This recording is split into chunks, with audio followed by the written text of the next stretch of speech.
मेरे प्यारे मित्रों, स्वागत है आप सबका प्रॉफिट लॉस के पार्ट 2 वीडियो में। तो फाइनली आज मैंने पार्ट 2 वीडियो लेते आया हूं मैं। एक्चुअली इधर कुछ बिजी शेड्यूल के नाते वीडियोस आने में लेट हो जा रहे थे, क्योंकि आप सबको पता है कि मैं आप सबके लिए रेगुलर वीडियोस अपडेट करता रहता हूं किसी ना किसी टॉपिक से रिलेटेड। तो मैथ्स के वीडियोस आने में थोड़े से लेट हो जा रहे थे और अभी रिक्वेस्ट बहुत सारी आने लगी थी कि सर जल्दी वीडियो लेके आए जिससे हमारा कॉन्सेप्ट क्लियर हो जाए। तो अब मेरी कोशिश रहेगी कि मैथ्स के वीडियोस में आप लोग के लिए जल्दी लेके आऊँ। ठीक है, चलिए तो हम चलते हैं अपने पहले प्रश्न पर। पहला प्रश्न आपके सामने है, इसको देखिए, समझिए और लगाने की कोशिश कीजिए कि ये क्या आपसे कहना चाह रहा है। एक व्यक्ति ने कोई वस्तु 891 रुपये में बेचकर लागत मूल्य का 1/10 लाभ कमा लिया है। उस पुस्तक का क्रय मूल्य क्या है, कॉस्ट प्राइस क्या है? ये सवालात आपके सामने हैं। पहले देखिए, लगाइए, अदरवाइज मैं इसको व्हाइट बोर्ड की तरफ सीधा लेके चलता हूँ। देखिए, एक फ्रैक्शन वैल्यू उन्होंने दे रखी है 1/10। तो देखिए, मैंने बताया था कि जो भी फ्रैक्शन वैल्यू आपकी होती है उसमें जो नीचे वाली वैल्यू होती है वो किसको डिनोट करती है? कॉस्ट प्राइस को। ऊपर वाली या तो प्रॉफिट या तो लॉस। क्योंकि प्रश्न में कह रहा है कि 1/10 का लाभ कमाया है, तो जाहिर सी बात है कि ये लॉस तो है नहीं, ये प्रॉफिट है। यानी कि आप कह सकते हैं कि कॉस्ट प्राइस इनकी 10 थी, प्रॉफिट इनकी 1 रही है, तब सेलिंग प्राइस इनकी कितनी हो जाएगी? 10 और 1 11 हो जाएगी ना।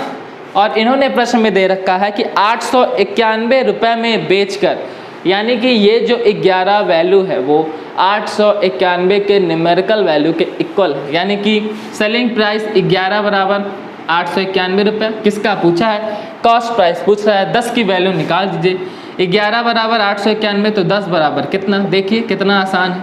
11 कर दिया, 11 से काटा 88, 8 बार में गया, 1 बचा, 1 गया 81 में 10 का मल्टीप्लाई किया, 810 आपका राइट आंसर हो गया, जैसा कि आप देख रहे हैं। तो बिल्कुल ही आसान तरीके से आपने इस क्वेश्चन को सॉल्व कर लिया।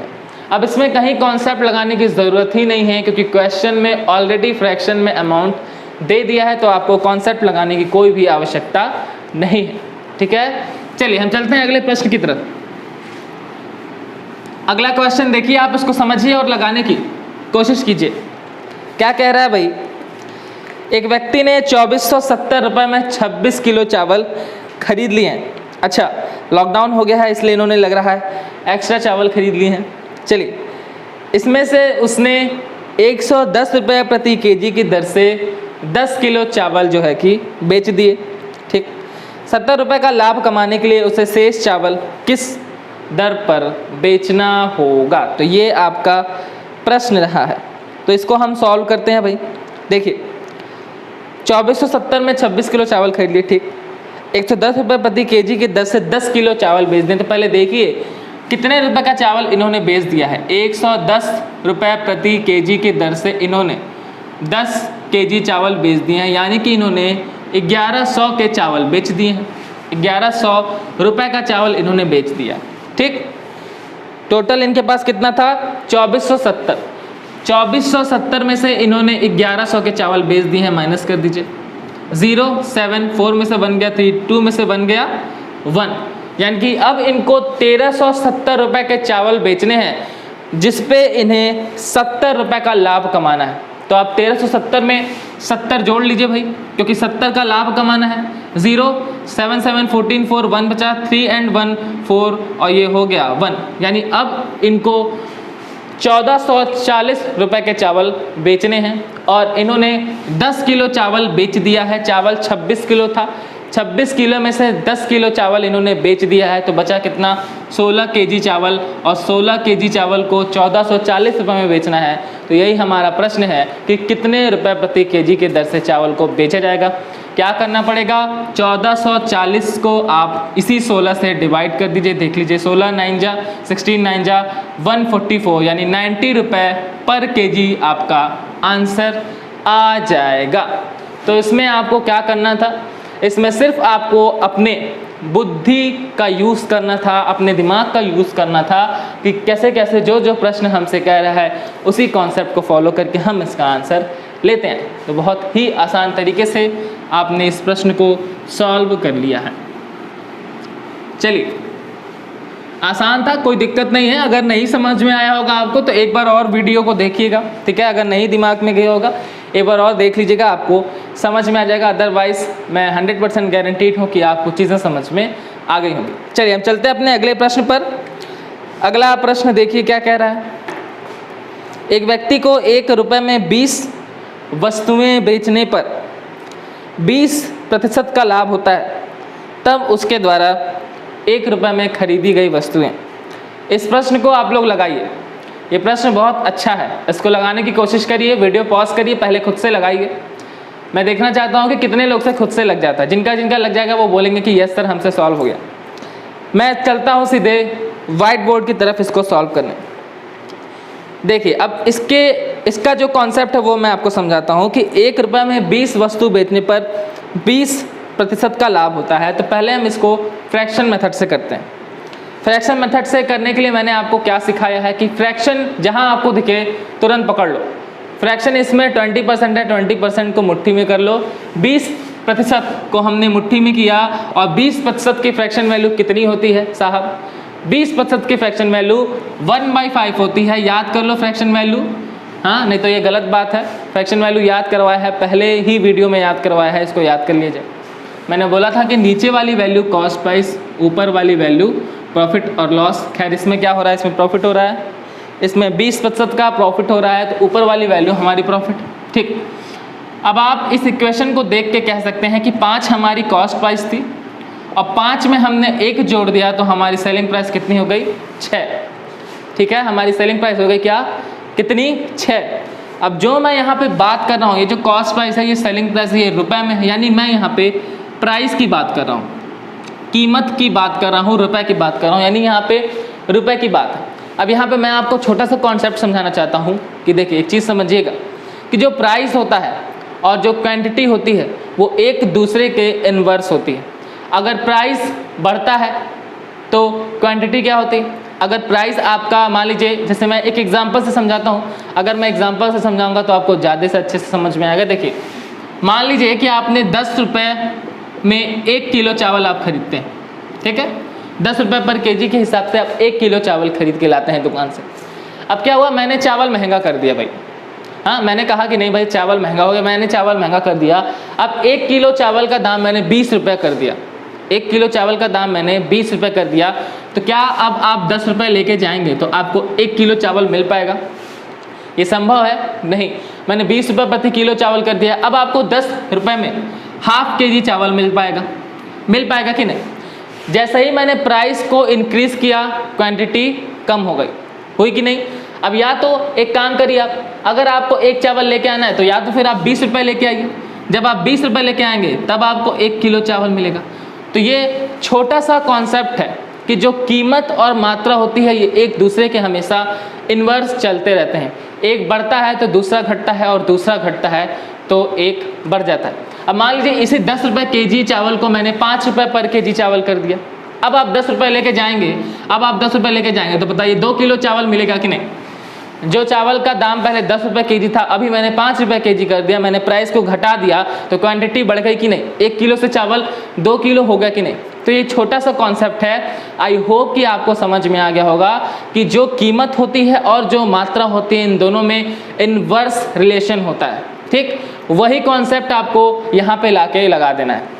ये आपकी प्राइस और कीमत है, यानी कॉस्ट प्राइस उस पर्सन ने 5 रखा था, 5 में खरीद के लाया था, 6 में बेच रहा था। अब इसको आपको क्या कर देना है? तुरंत इन्वर्स कर देना है। यहाँ पे आपको जो 6 से 5 कर देना है, ये आपकी हो जाएगी मात्रा, ये आपकी क्या हो गई? क्वांटिटी।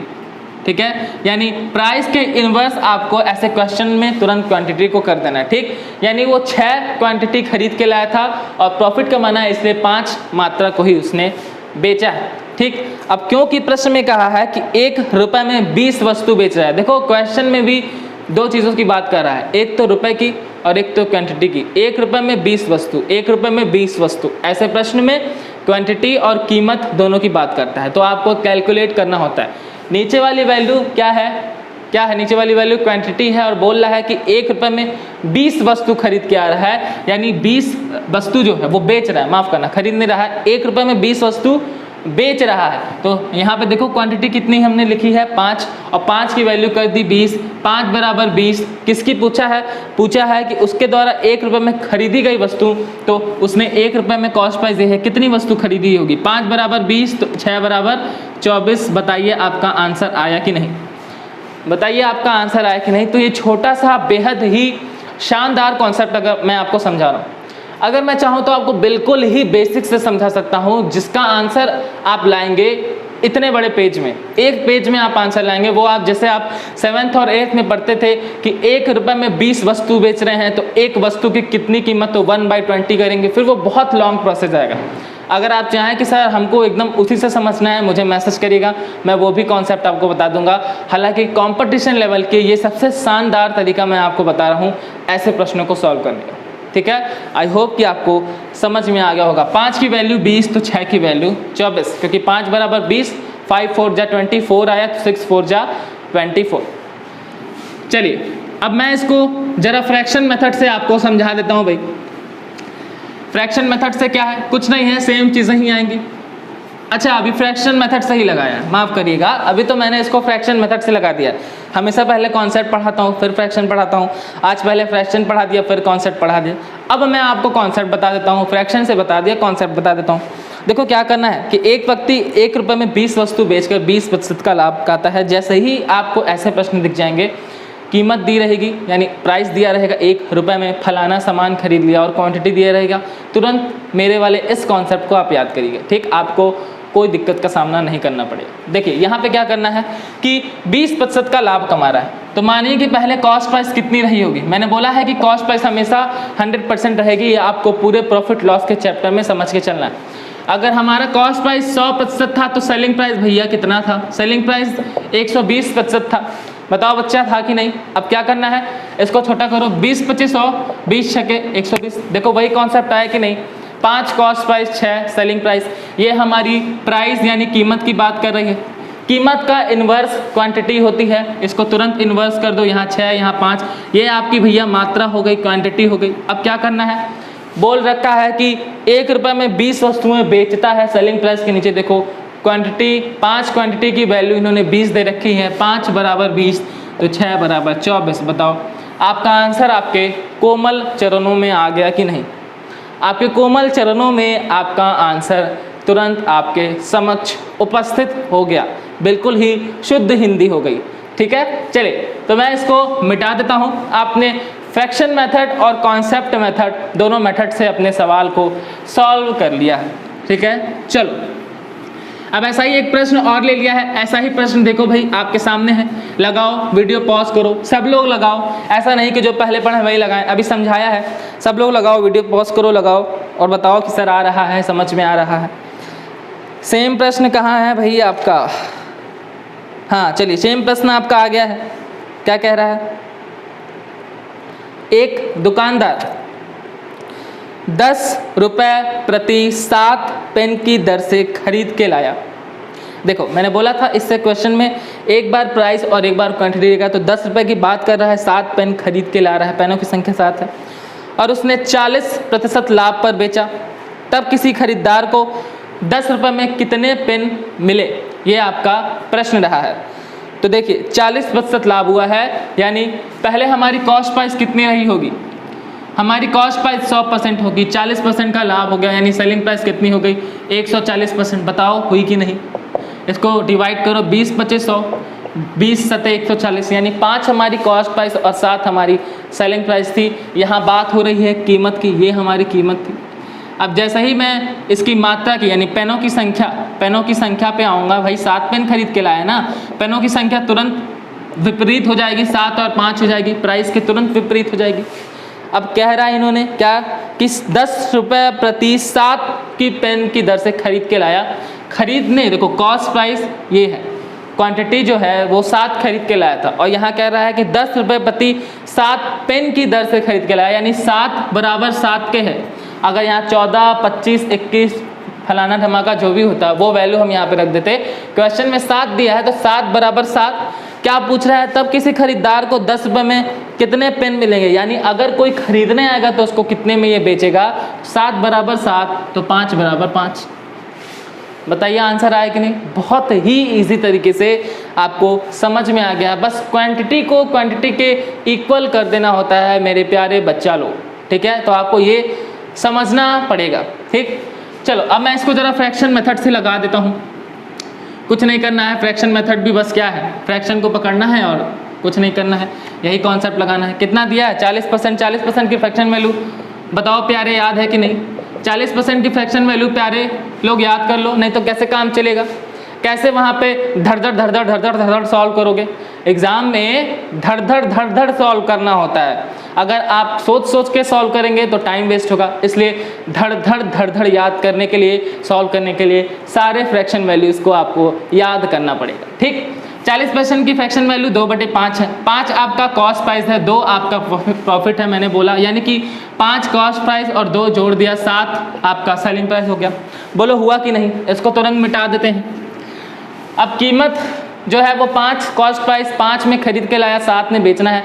क्वांटिटी तुरंत पलट दो, 7 की क्वांटिटी और 5 बेचेगा, ठीक है। बस क्या क्वेश्चन में दिया है, 10 रुपये प्रति 7 पेन की दर से खरीद के लाया है। 7 बराबर 7 तो 5 बराबर 5, यही आपका राइट आंसर हो जाएगा, ठीक है। तो आई होप कि आपको बहुत ही अच्छी तरीके से और आसान शब्दों में समझ में आ गया। नहीं समझ में आया मेरे प्यारे तो एक बार इसको और आप वीडियो को बैकवर्ड कीजिए, दोबारा समझने की कोशिश कीजिए। जब आप 2 से 3 बार मेरे इस वीडियो को देखेंगे, मैं गारंटी करता हूँ आपको समझ में आ जाएगा, मैं गारंटी देता हूँ आपको समझ में आ जाएगा, ठीक है। चलिए चलते हैं अगले प्रश्न की तरफ। अगला प्रश्न आपके सामने है, आपके समक्ष है, आपके विमुख है। इसको सॉल्व करने की कोशिश करिए। कहाँ गए क्वेश्चन साहब, कहाँ चले गए आप। हाँ, क्वेश्चन हमारे प्रत्यक्ष है, सॉल्व करने की कोशिश करिए। क्या कह रहा है, एक व्यापारी ने 140 अलमारियाँ खरीदी, ठीक। उनमें 80 अलमारियाँ 4000 के लाभ पर बेच दिया और शेष 1200 की हानि पर बेच दिया। बहुत ही अच्छी बात है। तब यदि उसे कुल 10% का लाभ हुआ तो प्रत्येक अलमारी की लागत मूल्य यानी कि कॉस्ट प्राइस क्या थी। वीडियो को तुरंत पॉज कीजिए, तुरंत पेन उठाइए, कॉपी उठाइए और तुरंत सॉल्व करने का प्रयास कीजिए। अदरवाइज मैं चलता हूँ सीधे वाइट बोर्ड की तरफ। देखो भाई, इन्होंने 140 अलमारियाँ बेची है। 80 अलमारियाँ 4000 के लाभ पर बेच दिए, ठीक है। 80 अलमारियाँ जो है इन्होंने 4000 के लाभ पर बेच दिए, बहुत बढ़िया। शेष अलमारियाँ जो 60 अलमारियाँ हैं इन्होंने 1200 की हानि पर बेच दिया है, और भी बढ़िया। यानी कि जो 140 अलमारी थी वो यहाँ पे कंप्लीट हो गई। 80 60 140। 80 अलमारी को 4000 प्रॉफिट पर बेच दिया और इसको 1200 हानि पे बेच दिया। ओवरऑल हमारा रिजल्ट क्या निकला है, इसको क्या करते हैं हम जरा माइनस करके चेक करते हैं। 0 0 10 में से 2 गया 8, 3 में से 1 गया 2, यानी ओवरऑल इसको 2800 का प्रॉफिट हुआ है। 4000 प्रॉफिट कमाया था, 1200 लॉस किया था, यानी घटा दिया, तो ओवरऑल इसको 2800 का क्या आया है, प्रॉफिट। और यहाँ पे इन्होंने परसेंटेज में वैल्यू दे दी है कि उसे कुल 10% का लाभ होता है। तो 10% की वैल्यू इन्होंने कितना दे रखा है भाई, 2800। 10% की वैल्यू 2800, 100% की निकाल दी जाए। 100% की निकालने के लिए क्या करेंगे, 2800 मल्टीप्लाई 100 अपॉन 10। 10 से 10 को काटा, 2800 में 10 का गुणा कर दिया, 28000 आपका आंसर नहीं आया भाई, अभी 28000 आंसर नहीं आया है। 28000 तब आंसर आता जब पूछता कि इन्होंने टोटल पूरे 140 अलमारियों की लागत क्या थी, तो आपका 28000 आंसर आ रहा था, ठीक। यहाँ पे पूछा है कि एक अलमारी की लागत क्या है, प्रत्येक अलमारी की कॉस्ट प्राइस पूछा। अगर पूछता टोटल 140 की कॉस्ट प्राइस कितनी रह गई लागत मूल्य, तो आंसर आपके चरणों में होता। अभी क्या पूछ दिया है कि आप एक अलमारी की कीमत बताइए, तो हमने 140 अलमारी को खरीदा था, हमारा 28000 वैल्यू आ गया है, तो एक की कीमत कितनी 140। 0 से 0 को काट दिया, 14 से काटा, 200 आपका आंसर आ गया। यानी ऑप्शन नंबर पहला आपका राइट आंसर आ जाएगा, यानी 200 रुपये एक अलमारी की कॉस्ट प्राइस इनको पड़ी, ठीक है। चलिए हम बढ़ते हैं अपने अगले प्रश्न की तरफ।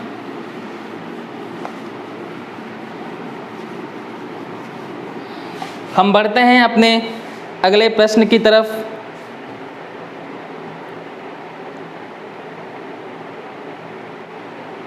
अगला प्रश्न क्या कह रहा है भाई?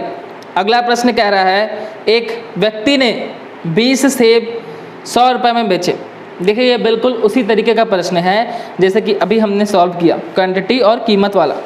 20 सेब इन्होंने 100 रुपये में बेचे और 20% का लाभ कमाया। उसने 100 रुपये में कुल कितने सेब खरीदे थे? वही वाला कॉन्सेप्ट लगाना है जो मैंने अभी आपको समझाया था। इस क्वेश्चन के जस्ट पहले जो 2 क्वेश्चन हम सॉल्व किए, इसको देखिए उसी कॉन्सेप्ट से लगाने की कोशिश कीजिए, अदरवाइज़ मैं सॉल्व करवाता हूँ। 20% का लाभ कमाया है भाई, यानी कि 100% उसकी कॉस्ट प्राइस होगी, 100% कॉस्ट प्राइस होगी, 20% का लाभ कमाया यानी सेलिंग प्राइस हो गई 120%। ठीक, आगे अच्छा आगे क्या है? आगे 100 रुपये में 20 सेब इन्होंने बेचे हैं। ठीक है, इसको समझिए, इसको थोड़ा सा छोटा करिए। 20 × 100, 20 × 120, ये आपकी कीमत हो गई। मात्रा क्या हो जाएगी? इन्वर्स हो जाएगी 6 और 5। बिल्कुल इसी तरीके का प्रश्न है ये आपकी क्वांटिटी हो जाएगी, ये आपका प्राइस हो जाएगा। समझ में आ गया होगा आप।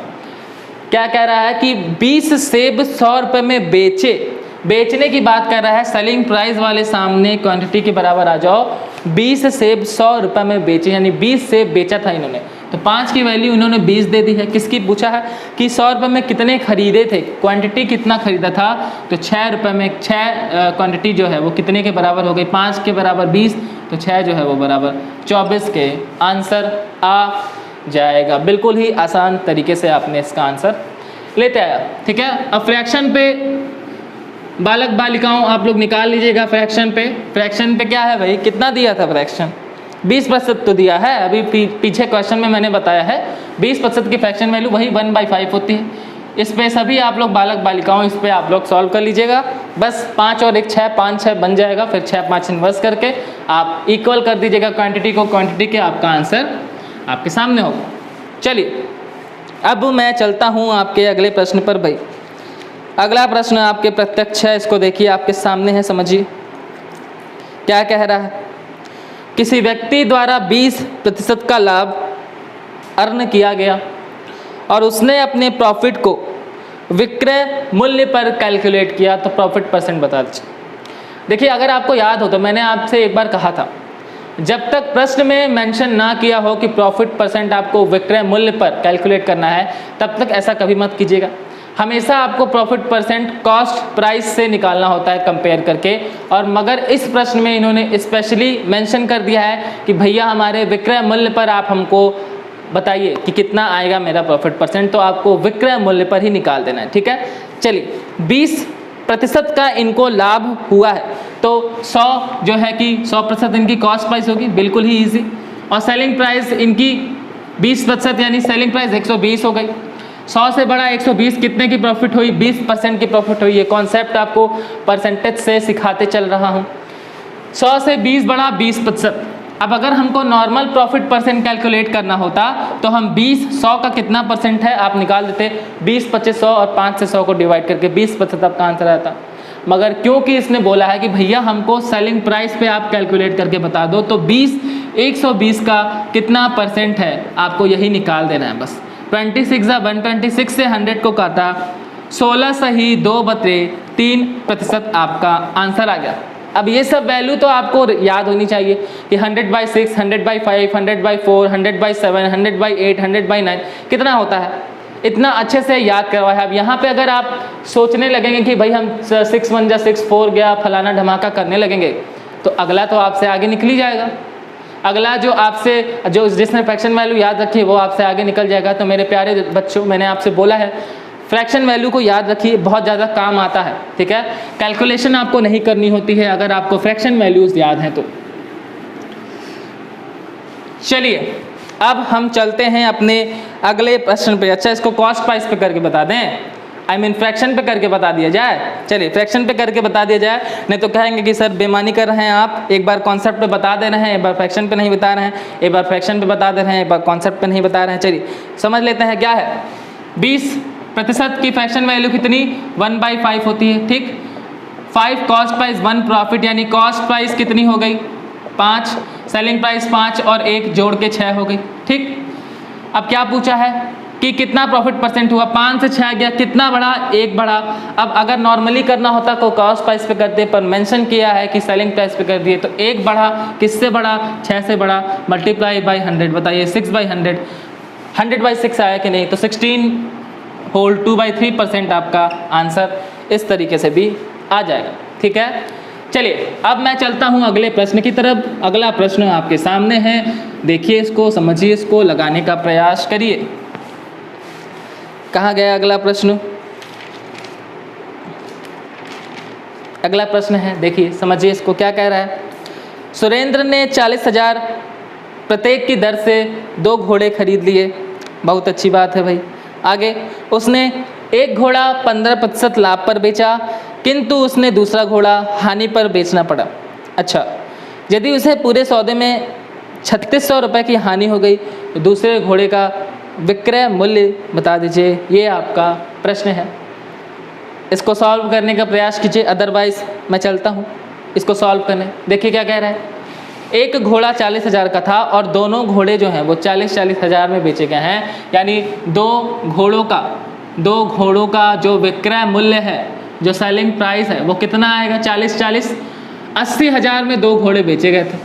ठीक है, अब कह रहा है कि इसको 3600 रुपये की हानि हो गई थी। 80,000 में से 3600 रुपये घटा दो, देखो 0 0, 10 में से 6 गया 4, 9 में से 3 गया 6, 8 की जगह हो गया 7, यानी 76,400 निकल के आया आपका सेलिंग प्राइस, और कॉस्ट प्राइस आपका 80,000 था, यानी कि 80,000 इसकी कॉस्ट प्राइस रही और 76,400 इसकी सेलिंग प्राइस रही है। ये आप समझ पा रहे होंगे। अब क्या कह रहा है प्रश्न में कि एक घोड़े को 15% लाभ पर बेचा, किंतु उसे दूसरा घोड़ा हानि पर बेचना पड़ा, तो दूसरे घोड़े का सेलिंग प्राइस बता दीजिए। तो समझने की कोशिश कीजिए भाई, सभी घोड़े का जो कॉस्ट प्राइस था वो 40,000 था, तो एक पे उसको 15% का लाभ हो, तो मानो अगर एक का कॉस्ट प्राइस 40,000 था और इस पे इसने 15% का लाभ किया, तो या तो पहले 15% निकाल के 40,000 में ऐड कर लो, या तो डायरेक्ट 115% निकाल दो। ठीक, निकालो, 5 से जाएगा ये 23 बार में, 5 से जाएगा ये 20 बार में,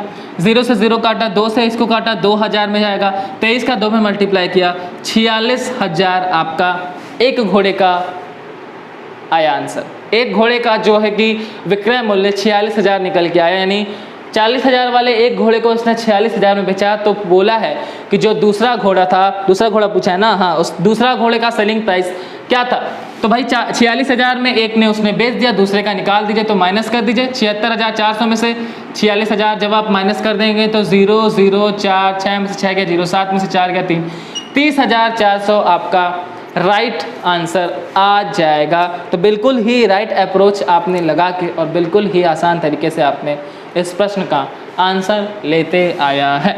आई होप कि आपको समझ में आ गया होगा, ज़्यादा कुछ था नहीं इस प्रश्न में। ठीक है, एक बार फ्रैक्शन से भी मैं आपको बता दूं, फ्रैक्शन वैल्यू इन्होंने क्या दे रखी है, फ्रैक्शन वैल्यू 15% दी है। क्वेश्चन में आपको जब फ्रैक्शन वैल्यू से लगाना होता है तो आप परसेंटेज को पकड़ा करिए। हालांकि मैं आपको बताऊं कि कुछ प्रश्न को, जैसे ये प्रश्न है, इसको फ्रैक्शन पे ना लगाया जाए तो ज़्यादा बेहतर है। आपको ये समझ में आना चाहिए कि जैसे दोनों अस्त्र और शस्त्र मैंने आपको सिखा दी, दोनों विद्याएं आपके पास हैं, दोनों विद्या जो है वो अस्त्र भी है और शस्त्र भी है, दोनों विद्या आपको है, और आपको किस कदम पे क्या यूज़ करना है ये जानना बहुत ज़रूरी होता है। दोनों से ही आप निपट सकते हैं। हालांकि आपको ये समझना होता है कि कहाँ पर हम अस्त्र का यूज़ करें और कहाँ पर हम शस्त्र का यूज़ करें। जैसे अभी आप सभी लोग रामायण देख रहे होंगे, रामायण ने 16 अप्रैल 2020 को एक रिकॉर्ड तोड़ दिया है कि अब तक 7.7 करोड़ ऑडियंस ने एक बार एक साथ एपिसोड को देखा था। ये सबसे बड़ा रिकॉर्ड है अभी तक का, सबसे बड़ा पूरे विश्व में, कि एक शो को इतने सारे लोग, इतने सारे ऑडियंस ने देखा।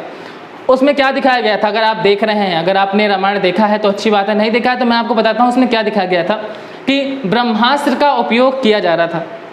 लक्ष्मण जी जो हैं थोड़े से मिजाज उनका गर्म था, तो वो हमेशा ब्रह्मास्त्र का यूज़ करना चाह रहे थे, पर राम जी बिल्कुल शांत दिमाग के थे और वो बता रहे थे कि नहीं बच्चा, देखो ब्रह्मास्त्र का यूज़ हम सिर्फ और सिर्फ धर्म और अधर्म की लड़ाई में कर सकते हैं। किसी भी दैत्य को मारने के लिए हमको ब्रह्मास्त्र का यूज़ नहीं करना है, क्योंकि ब्रह्मास्त्र सबसे शक्तिशाली शक्ति है। अगर हमने ब्रह्मास्त्र को यूज़ कर लिया तो अनर्थ हो जाएगा। ठीक है, ये राम जी जानते थे।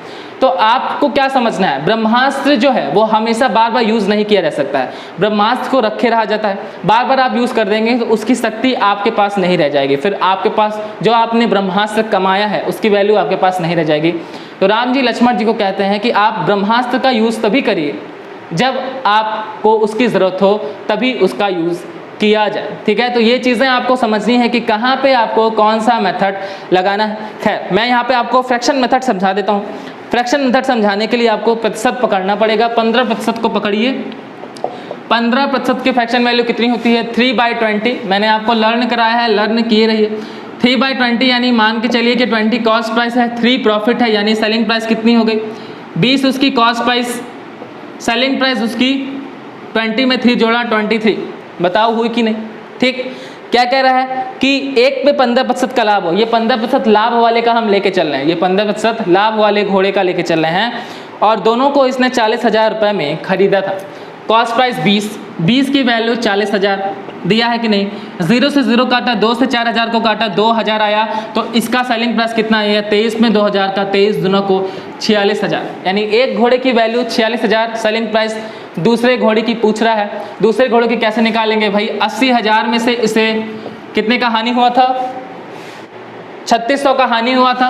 80,000 में से इसको, अरे भाई लाइट चली गई, चलिए अब समझिएगा, अंधेरे में ही देख लीजिए। 3600 की हानि हो गई, 80,000 में से 3600 घटा देंगे, 76,400, और 46,000 मैंने निकाल दिया है, तो 76,400 में से आप 46,000 को माइनस कर देंगे, आपका आंसर 30,400 आ जाएगा। चलिए, तो आज अलविदा लेता हूँ मैं, तब तक के लिए आप लोग पढ़ते रहिए, खेलते रहिए और मुस्कुराते रहिए। भाई लाइट चली गई है, क्या किया जा सकता है।